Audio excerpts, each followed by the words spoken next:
The story begins with a bee buzzing through the air when suddenly a swarm of wasps ambush it and sting it down to the ground.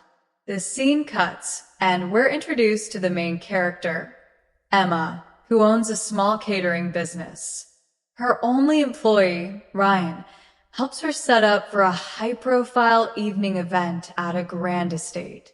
At the venue, Emma takes Ryan's phone to make sure he stays focused. She meets Claire, the housemaid, and notices that the band has already started setting up. While working, Ryan is approached by Ethan, the owner's reclusive son, who appears to have a slight deformity and acts somewhat odd. He sips beer in secret, afraid of his overly strict mother. As they talk, Ethan's dog starts digging in the garden and unknowingly unearths a massive underground wasp nest. One wasp escapes and stings Ryan, ripping his pants. Annoyed, he changes in the van and later wanders into the estate's private garden. Night falls and the event kicks off. The estate fills with VIP guests, including the city's mayor. Emma and Ryan stay busy serving food and drinks. Amid the hustle, Emma unknowingly steps on the exposed wasp nest, triggering a swarm. Ryan tries to kill as many wasps as he can to protect the guests. One lands on Ethan's shoulder, and he smacks it dead. But the wasps don't stop coming. A guest is swarmed and collapses after being stung repeatedly. Everyone gathers around, but things take a horrific turn. The wasps weren't just stinging, they were laying eggs inside the guests.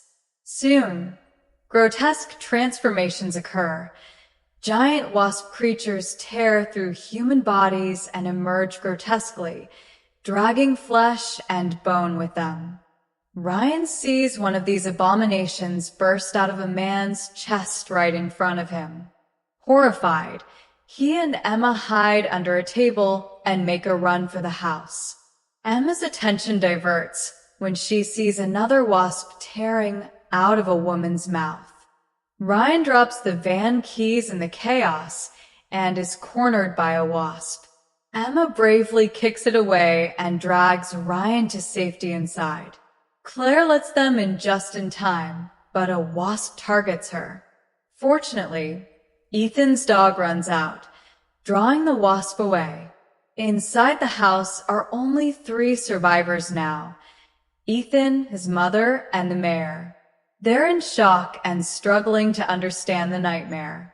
Ethan reveals there's a landline, but before they can use it, a panicked car crashes into the phone tower outside, severing the connection. Through the car window, we witness another human splitting open as a wasp emerges. Outside the room, someone begs for help through the window, but Ethan refuses to let them in, fearing infection.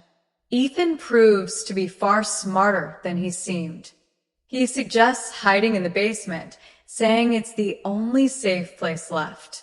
Just then, they hear Claire scream.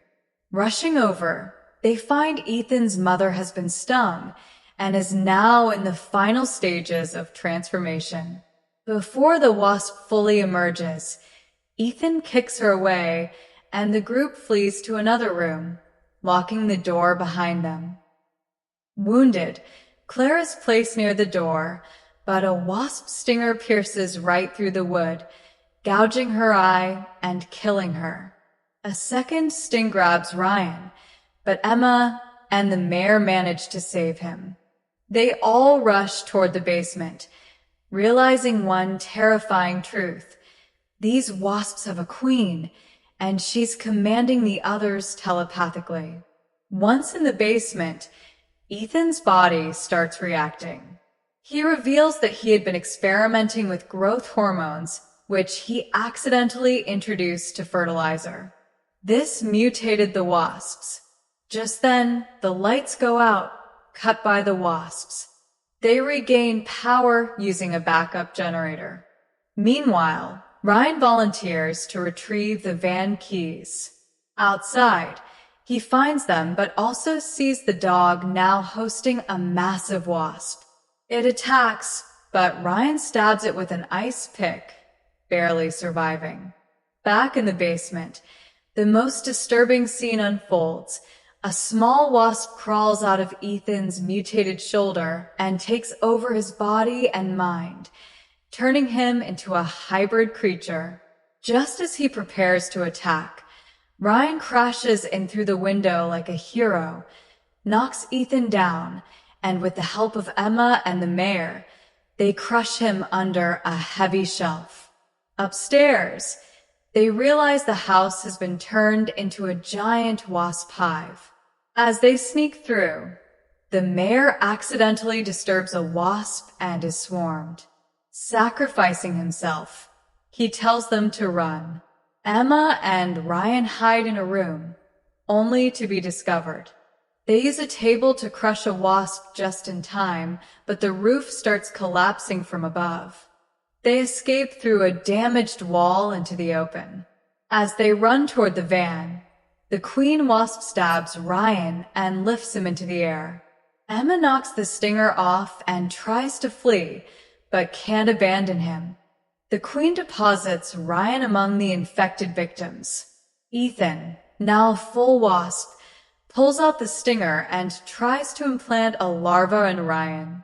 But Emma returns with a chainsaw, slices through the wasp on Ethan's body, and stops the queen. She and Ryan escape as the queen follows. But now, Ethan, free from the wasp's control, grabs the queen to stop her. She kills him, but Emma and Ryan reach the van and ignite gas lines left open inside the house. They blow up the mansion, killing most of the wasps. But it's not over. The burning queen, still alive, grabs onto the van. Ryan crashes it into a tree, finally killing her. Emma is badly injured and appears to die, but she wakes up in Ryan's arms. Just as they share a moment of relief and are about to be rescued, a giant cow head drops from the sky, crushing an officer. From a distance, we see a swarm of giant wasps emerging from dead cattle, just like they did with humans. The nightmare is just beginning.